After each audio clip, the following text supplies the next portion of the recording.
What a couple of weeks it's been. Mental, huh? First we have the old envy loss. Then we have the flavour and Slim's proposal and packaging proposal from Linda McCavan. And then we have the U-turn by the government not allowing it to happen. But then we get this little snippet of information. David Cameron told to sack strategy chief over link to tobacco giants. Now, the fellow in question is a guy called Linton Crosby. I'll put his name there so you can look him up. Actually, what I'll do is I'll put the link to the article. And you got a picture of the guy, and it's from The Guardian, from Sunday, I think. Looking very, very chuffed with himself. And I'll just read out the first few bits here.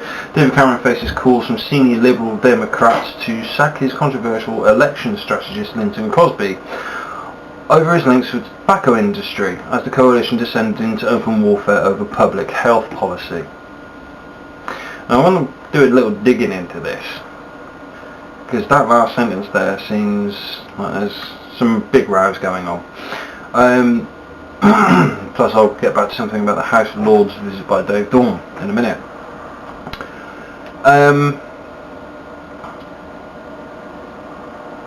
Basically it's all to do with the latest row over the role of big money in politics, and it's hitting Downing Street yet again.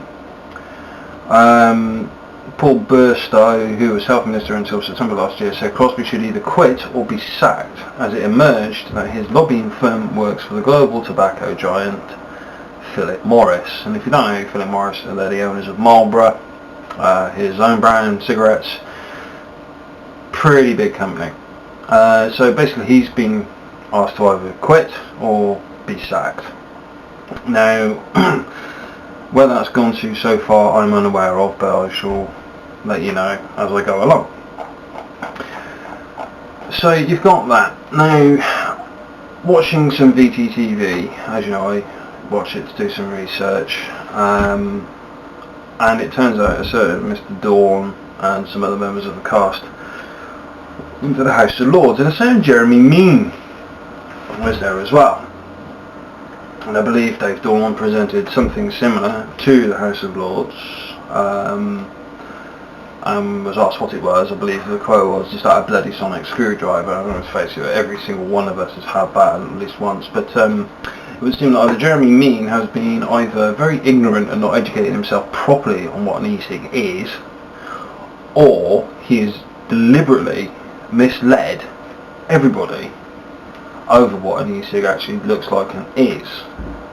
Because apparently, as Mr. Dawn and his cohorts were explaining, he seems to be getting smaller and smaller and smaller and smaller and smaller, and a dame and a baron or a lord or whatever, the two people that were sort of holding this discussion with Dave Dawn and all that, were giving him some pretty sharp looks. Which brings me to a small conclusion, which, to be fair, most of you have probably made your own assumptions on anyway, but it isn't the government that's running the country, it's industry. So what can we do to stop this? Well, keep doing what we're doing. I've explained that 101 times. Write to them.com, invite your MEPs and your MPs to vape meets and educate them. Now, I have Ninja Information Guy number 1 sent me a really interesting link. When I first opened it, it was in German, so I was like, yeah, dude, don't speak German. Anyway, thank you Google, we translated it, and the MEP for Ruhr in Germany is sharply critical of the vote in the local environment envy committee on new rules for tobacco products and various other things, and basically goes on to say that the vote was manipulated. I think to us lot that pretty much means rigged. Somebody needs to do some digging on this, like much higher than any of us, like super top echelon people need to dig on this, because we cannot allow business to dictate public policy. This is ridiculous. I'm going to quote now from this report from the MEP of did see what her name was, I can't remember now, but anyway, in particular the example of regulation of new electronic cigarette, the absurdity of today's decisions is clear. E-cigarettes are less harmful than regular cigarettes and are therefore used by many former smokers as an exit help. Remember, this has been translated from German. And while you can still buy cigarettes at every corner, the exiting the e-cigs will be regulated to the pharmacy. You cannot convince them of the usefulness of European legislation, our citizens. Basically what I think she's saying there is that this legislation is just pointless. You can't convince anybody with it, really. Nobody. It's clearly something very fishy going on somewhere, and this person has publicly said it. And this is at a very high level of government policy making.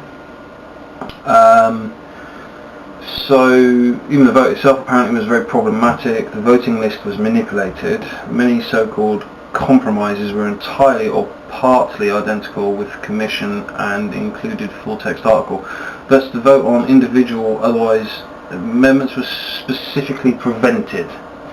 The approach is questionable not only with regard to the orders but also irresponsible from a democratic point of view. The committee chairman Groot, SPD, a member of parliament as well as a rapporteur for the Socialist group, had approved this voting list. I have therefore objected to this vote and require a review by the Rules Committee of the European Parliament. Dr. Renate Sommer. Renata Sommer, MEP. So there you go, that's the person in question. So, yeah, we've had so many horrific problems over the last fortnight, and now we've got MEPs openly criticising what's happened. I heard tell somewhere that somebody was saying tipping point is very close.